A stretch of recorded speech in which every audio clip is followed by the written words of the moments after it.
હું અમદાવાદથી આવું છું હા અને સતત 2 વર્ષ થઈ ગયા મારી.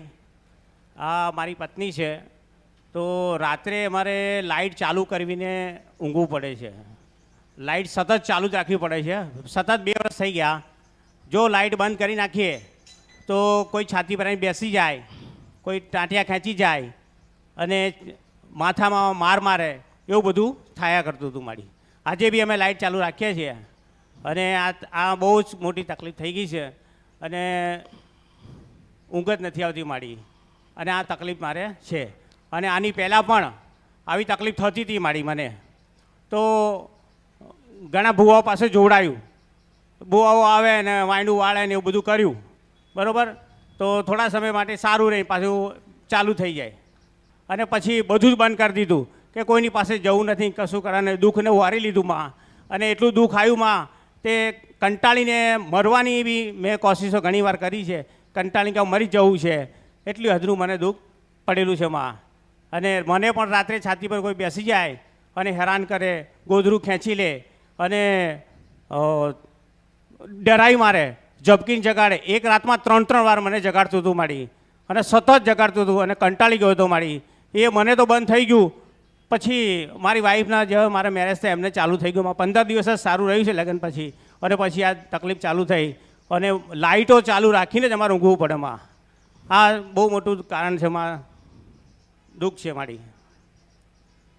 લાઇટ ના ચાલુ રાખું માં, એ વસ્તુ આવી જાય છે માં.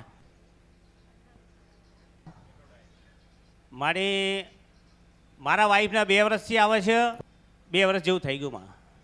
માં ચહેરો દેખાય તો ખબર પડે કોણ આવે છે, કાંઈ ખબર પડતી નહીં કોણ આવે છે. એક પત્ની મરી ગયા પછી કેટલા સમય પછી તમે બીજા લગ્ન કર્યા? 5 વર્ષ થઈ ગયા માં. 5 વર્ષ પછી કર્યું. હા. જો 3 વાતનું દુઃખ છે, 3 વાતનું. હા માડી બોલો. એમને એક વાત છે આ તો. હા, હવે હુઈ ગયા લાઈટ જતી રહે તો શું કરો? એમ મન કે હેડ આવું થયું કોઈ દાડો? થાય છે માં. તો શું કર્યું? આવી પાછી આવી જાય તરત મોબાઈલ ચાલુ કરી અમારે, અરે રસ્તો ગોતી નાખ્યા પણ શું હા, કરીએ તરત માં? રસ્તો ગોતી નાખવાનો. તો લાઈટ જાય એટલે આવે જ છે માં. આમાં એકવાર એક બેન આયા અને વ્હાઈટ સાડી પહેરી તેમને અને સાથીમાં બેસી જાય અને સાથીમાં મને દબાણ થાય અને મેં કીધું મારા ઘરમાં રહેવું જ નહીં, હું બહાર નીકળી જાઉં. મેં કીધું આ ઘરમાં મારે સૂવું જ નહીં પલંગમાં, એવું થાય માં. મને તો માં કોઈ દેવ હોય ને એવું લાગે છે. કારણ કે ક્યારેક એ મારા માથે હાથ ફેરવી જાય, ક્યારેક ગોદરી કે ઠંડી બહુ હોય તો ઓઢાડીને જાય, ક્યારેક જગાડીને જાય. આવું બધું માં સતત ચાલતું રહેતું હતું અને ડરાઈ પણ જાય. આવું થતું હતું માં. આજથી 40-50 વર્ષ પહેલા છે ને આ થતું હતું તમારી પેઢી. ખબર પડે? દાખલા વાગતા હતા. આ દાખલા કહેવાય? હે હા ભજન.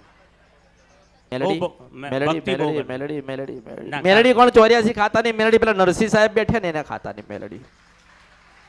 આને ખબર પડે છે કઈ? હા હા પડી ગયું. શું પડી કે? મેરડીનું તાવ ભજન કરતા હતા મારા પપ્પા, 84 ખાતાની મેરડીમાં.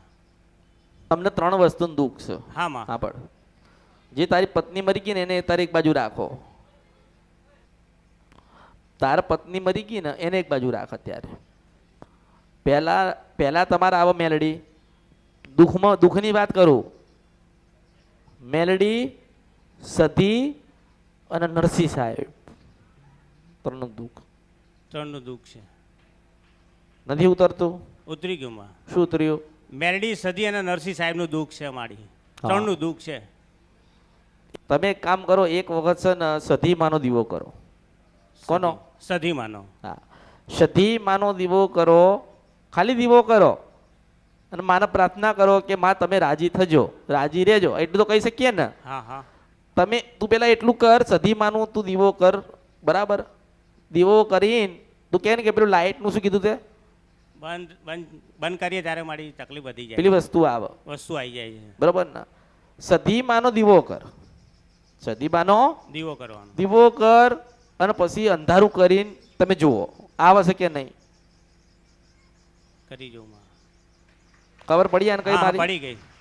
સધીમાનો દીવો કરો અને સધીમાનો દીવો આમાં. કરીને તમે પેલા જો નક્કી કરો હા હા કે તમને કઈ વસ્તુ તમને આવે. બરાબર. કોઈ આવે છે કે નહીં આવતું? જો ના આવે હમ, હમ. તો સધીમાન દીવો ચાલુ રાખજો. કઈ ખબર પડે તમને? હા, પડી ગઈ માં. શું કીધું કે? સધીમાનો દીવો કરવાનો હા, અને લાઇટ બંધ કરી દેવાની અને પછી કોણ આવે છે ખબર પડી જાય. આ તો બધું ઊંધું બાફ્યું આને.